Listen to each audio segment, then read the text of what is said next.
Los gabaonitas, al darse cuenta de cómo Josué había tratado a las ciudades de Jericó y de Ai, maquinaron un plan. Enviaron unos mensajeros cuyos asnos llevaban costales viejos y odres para el vino rotos y remendados. Iban vestidos con ropa vieja y tenían sandalias gastadas y remendadas. El pan que llevaban para comer estaba duro y hecho migas. Fueron al campamento de Gilgal, donde estaba Josué, y les dijeron a él y a los israelitas: venimos de un país muy lejano, queremos hacer un tratado con ustedes. Los israelitas replicaron: tal vez ustedes son de por acá, y en ese caso no podemos hacer ningún tratado con ustedes. Ellos le dijeron a Josué: nosotros estamos dispuestos a servirles. Y Josué les preguntó: ¿quiénes son ustedes y de dónde vienen? Ellos respondieron: nosotros somos sus siervos y hemos venido de un país muy distante, hasta donde ha llegado la fama del Señor su Dios. Nos hemos enterado de todo lo que él hizo en Egipto y de lo que les hizo a los dos reyes amorreos al este del Jordán, Sihón, rey de Hesbón, y Og, rey de Basán, el que residía en Astarot. Por eso los habitantes de nuestro país, junto con nuestros dirigentes, nos pidieron que nos preparáramos para el largo viaje y que les diéramos a ustedes el siguiente mensaje: deseamos ser siervos de ustedes, hagamos un tratado. Cuando salimos para acá, nuestro pan estaba fresco y caliente, pero ahora mírenlo, está duro y hecho migas. Estos odres estaban nuevecitos y repletos de vino, y ahora, tal como pueden ver, están todos rotos, y nuestra ropa y sandalias están gastadas por el largo viaje. Los hombres de Israel participaron de las provisiones de los gabaonitas, pero no consultaron al Señor. Entonces Josué hizo con ellos un tratado de ayuda mutua, y se comprometió a perdonarles la vida. Y los jefes israelitas ratificaron el tratado. 3 días después de haber concluido el tratado con los gabaonitas, los israelitas se enteraron de que eran sus vecinos y vivían en las cercanías. Por eso se pusieron en marcha y al 3er día llegaron a sus ciudades, Gabaón, Cafira, Berot y Kiriat Yearim. Pero los israelitas no los atacaron porque los jefes de la comunidad les habían jurado, en nombre del Señor Dios de Israel, perdonarles la vida. Y aunque toda la comunidad se quejó contra sus jefes, estos contestaron: hemos hecho un juramento en nombre del Señor, y no podemos hacerles ningún daño. Esto es lo que haremos con ellos. Les perdonaremos la vida, para que no caiga sobre nosotros el castigo divino por quebrantar el juramento que hicimos. Luego añadieron: se les permitirá vivir, pero a cambio de ser los leñadores y aguateros de la comunidad. De ese modo, los jefes de la comunidad cumplieron su promesa. Entonces Josué llamó a los gabaonitas y les reclamó: ¿por qué nos engañaron con el cuento de que eran de tierras lejanas, cuando en verdad son nuestros vecinos? A partir de ahora, esta será su maldición. Serán por siempre sirvientes del templo de mi Dios, responsables de cortar la leña y de acarrear el agua. Los gabaonitas contestaron: nosotros, servidores suyos, fuimos bien informados de que el Señor su Dios ordenó a su siervo Moisés que les diera toda esta tierra y que destruyera a todos sus habitantes. Temimos tanto por nuestra vida que decidimos hacer lo que ya saben. Estamos a merced de ustedes. Hagan con nosotros lo que les parezca justo y bueno. Así salvó Josué a los gabaonitas de morir a manos del pueblo de Israel. Ese mismo día Josué los hizo leñadores y aguateros de la asamblea israelita, especialmente del altar del Señor, que está en el lugar que él mismo eligió, y así han permanecido hasta el día de hoy. Capítulo 10. Adonisedec, rey de Jerusalén, se enteró de que Josué había tomado la ciudad de Ai y la había destruido completamente, pues Josué hizo con Ai y su rey lo mismo que había hecho con Jericó y su rey. Adonisedec también supo que los habitantes de Gabaón habían hecho un tratado de ayuda mutua con los israelitas y se habían quedado a vivir con ellos. Esto, por supuesto, alarmó grandemente a Adonisedec y a su gente, porque Gabaón era más importante y más grande que la ciudad de Ai. Era tan grande como las capitales reales y tenía un ejército poderoso.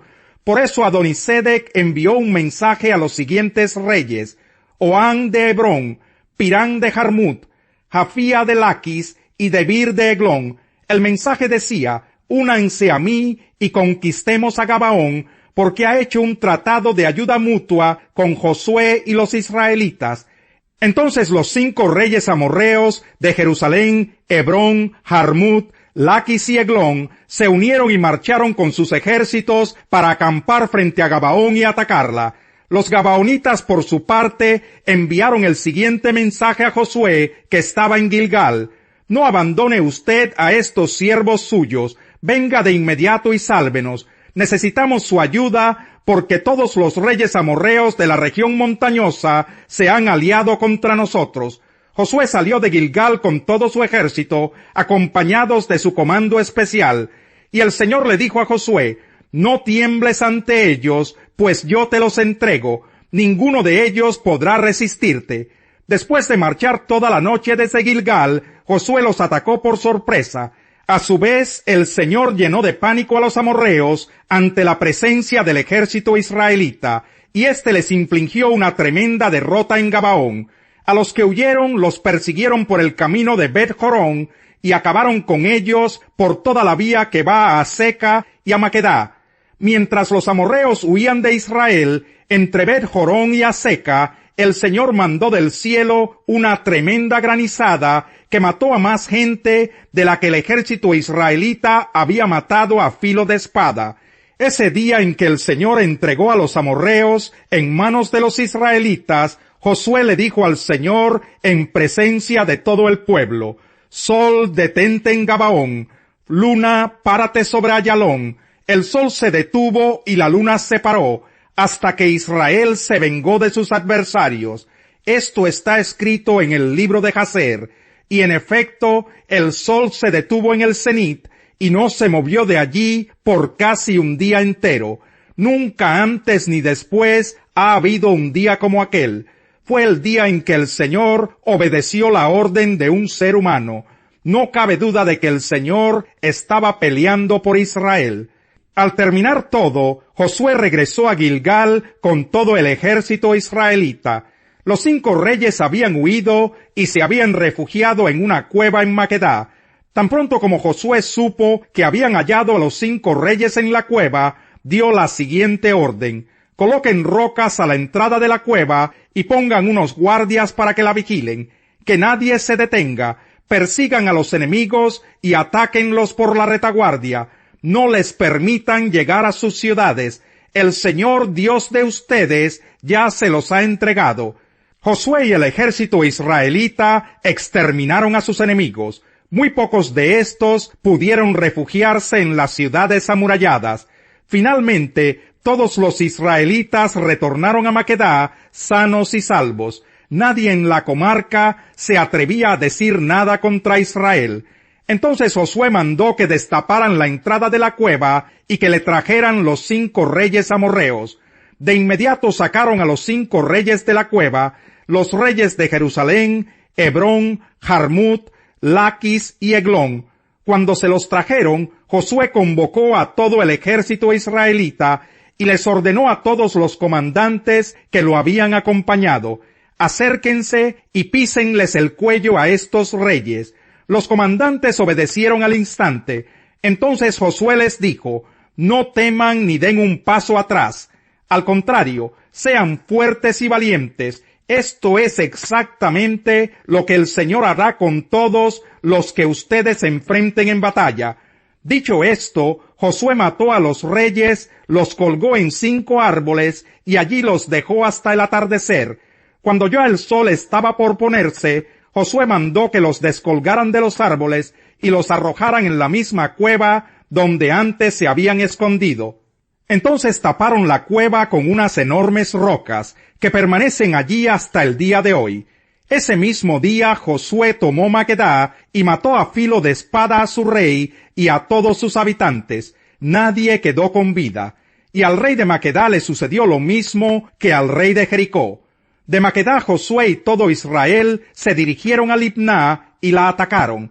El Señor entregó en manos de Israel al rey y a sus habitantes. Josué pasó a filo de espada a todos sus habitantes. Nadie quedó con vida. Y al rey de Libná le sucedió lo mismo que al rey de Jericó. De Libná, Josué y todo Israel se dirigieron a Laquis. El ejército la sitió y la atacó. El Señor la entregó en manos de Israel, y al segundo día la conquistaron.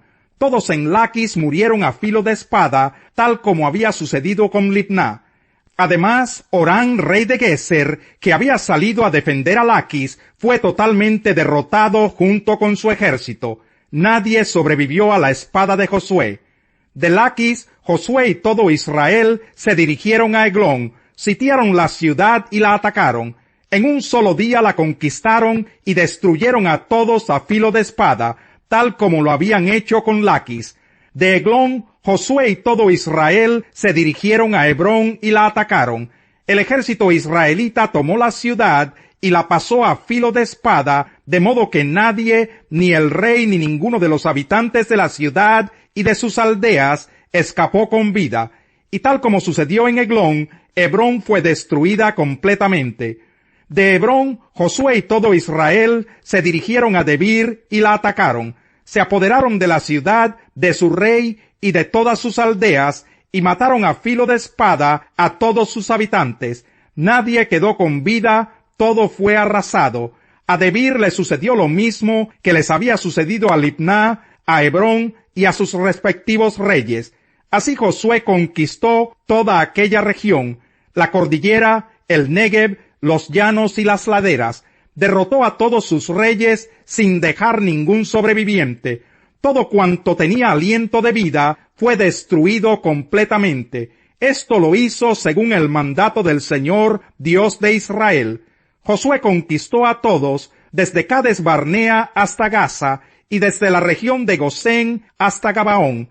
A todos esos reyes y sus territorios, Josué los conquistó en una sola expedición, porque el Señor Dios de Israel combatía por su pueblo. Después Josué regresó al campamento de Gilgal junto con todo el ejército israelita. Había un hombre rico que se vestía lujosamente y daba espléndidos banquetes todos los días. A la puerta de su casa se tendía un mendigo llamado Lázaro, que estaba cubierto de llagas, y que hubiera querido llenarse el estómago con lo que caía de la mesa del rico. Hasta los perros se acercaban y le lamían las llagas. Resulta que murió el mendigo y los ángeles se lo llevaron para que estuviera al lado de Abraham. También murió el rico y lo sepultaron. En el infierno, en medio de sus tormentos, el rico levantó los ojos y vio de lejos a Abraham y a Lázaro junto a él. Así que alzó la voz y lo llamó: Padre Abraham, ten compasión de mí y manda a Lázaro que moje la punta del dedo en agua y me refresque la lengua, porque estoy sufriendo mucho en este fuego.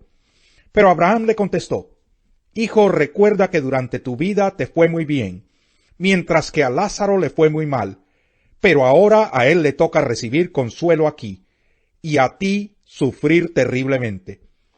Además de eso, hay un gran abismo entre nosotros y ustedes, de modo que los que quieren pasar de aquí para allá no pueden, ni tampoco pueden los de allá para acá. Él respondió: Entonces te ruego, Padre, que mandes a Lázaro a la casa de mi padre, para que advierta a mis 5 hermanos, y no vengan ellos también a este lugar de tormento. Pero Abraham le contestó: Ya tienen a Moisés y a los profetas, que les hagan caso a ellos. No les harán caso, padre Abraham, replicó el rico. En cambio, si se les presentara uno de entre los muertos, entonces sí se arrepentirían. Abraham le dijo: Si no les hacen caso a Moisés y a los profetas, tampoco se convencerán, aunque alguien se levante de entre los muertos. Capítulo 17. Luego dijo Jesús a sus discípulos: Los tropiezos son inevitables, pero ay de aquel que los ocasiona. Más le valdría ser arrojado al mar con una piedra de molino atada al cuello, que servir de tropiezo a uno solo de estos pequeños. Así que, cuídense. Si tu hermano peca, repréndelo, y si se arrepiente, perdónalo. aun si peca contra ti 7 veces en un día, y 7 veces regresa a decirte, me arrepiento, perdónalo. Entonces los apóstoles le dijeron al Señor, aumenta nuestra fe. Si ustedes tuvieran una fe tan pequeña como un grano de mostaza, les respondió el Señor, podrían decirle a este árbol, desarráigate y plántate en el mar, y les obedecería. Supongamos que uno de ustedes tiene un siervo que ha estado arando el campo o cuidando las ovejas. Cuando el siervo regresa del campo, ¿acaso se le dice, ven enseguida a sentarte a la mesa? ¿No se le diría más bien, prepárame la comida y cámbiate de ropa para atenderme mientras yo ceno, después tú podrás cenar? ¿Acaso se le darían las gracias al siervo por haber hecho lo que se le mandó? Así también ustedes, cuando hayan hecho todo lo que se les ha mandado, deben decir, somos siervos inútiles, no hemos hecho más que cumplir con nuestro deber. Salmo 83. Oh Dios, no guardes silencio, no te quedes, oh Dios, callado e impasible. Mira cómo se alborotan tus enemigos, cómo te desafían los que te odian. Con astucia conspiran contra tu pueblo, conspiran contra aquellos a quienes tú estimas, y dicen, vengan, destruyamos su nación, que el nombre de Israel no vuelva a recordarse. Como un solo hombre se confabulan, han hecho un pacto contra ti. Los campamentos de Edom y de Ismael, los de Moab y de Agar, Gebal, Amón y Amalec, los de Filistea y los habitantes de Tiro, hasta Asiria se les ha unido, ha apoyado a los descendientes de Lot.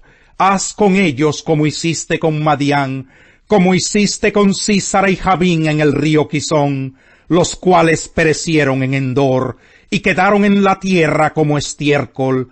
Haz con sus nobles, como hiciste con Oreb y con Seb. Haz con todos sus príncipes, como hiciste con Seba y con Salmuna, que decían, vamos a adueñarnos de los pastizales de Dios. Hazlos rodar como zarzas, Dios mío, como paja que se lleva el viento, y así como el fuego consume los bosques, y las llamas incendian las montañas, así persíguelos con tus tormentas, y aterrorízalos con tus tempestades. Señor, cúbreles el rostro de ignominia, para que busquen tu nombre, que sean siempre puestos en vergüenza, que perezcan humillados, que sepan que tú eres el Señor, que ese es tu nombre, que sepan que sólo tú eres el Altísimo sobre toda la tierra.